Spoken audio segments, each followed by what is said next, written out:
Muse are one of my favourite bands of all time. They have been a huge influence on not only the music that I've written, but also the music I listen to. The band's style can be compared to Queen and Radiohead being mixed together, but they have a lot of aggression and excitement in their sound too.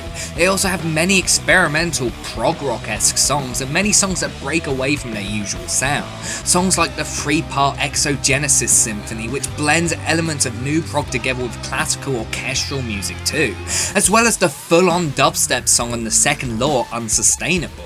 They have progressed and evolved over time and have experimented with different influences to make some of the best rock music of the past decade.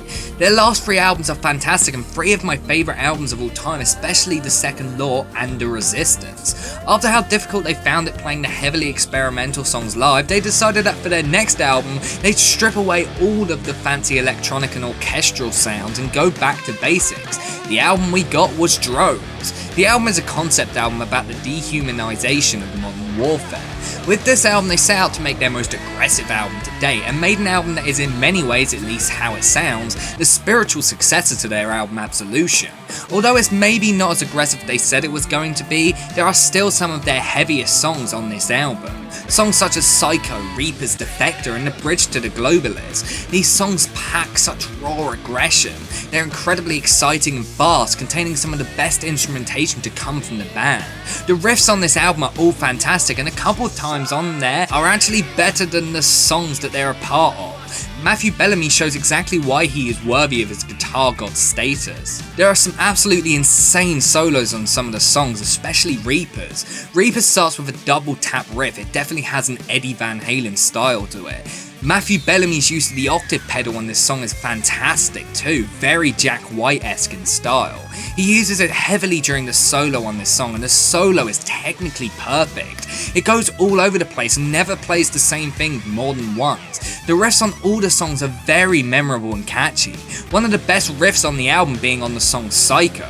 The riff has been played constantly during Muse concerts for years, it's kind of become a staple, so to see it finally get a song is fantastic. The guitar in the bridge is very loud and fast, it sounds almost like it could be someone screaming, which fits in with the Psycho name. The song really fits in with the military theme since the beat of the song is like a constant march, it never breaks away from it.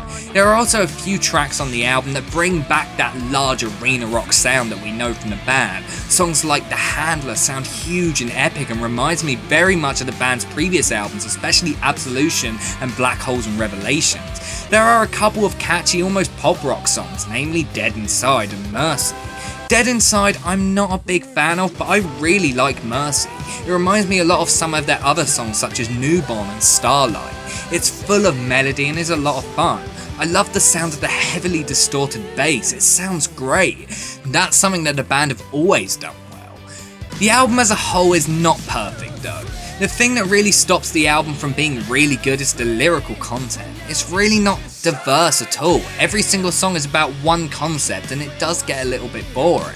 There is essentially 2 different styles on the album and it doesn't branch out further than that. The Resistance had almost glam rock inspired sounds of Uprising, R&B on Undisclosed Desires, heavily Queen inspired sounds of United States of Erasure, and prog rock and classical sounds on the Exogenesis Symphony. So it's really a shame that this album is so stripped back and not experimental at all.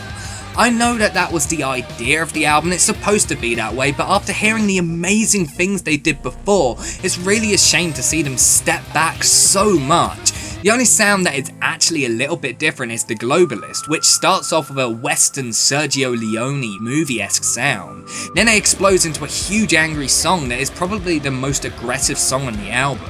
Then it goes into this very weird prog rock-esque ending. That song is really interesting and probably the closest we get to anything from The Resistance or The Second Law on the album. As a whole, Drones is not a bad album by any means, in fact it's a very good album.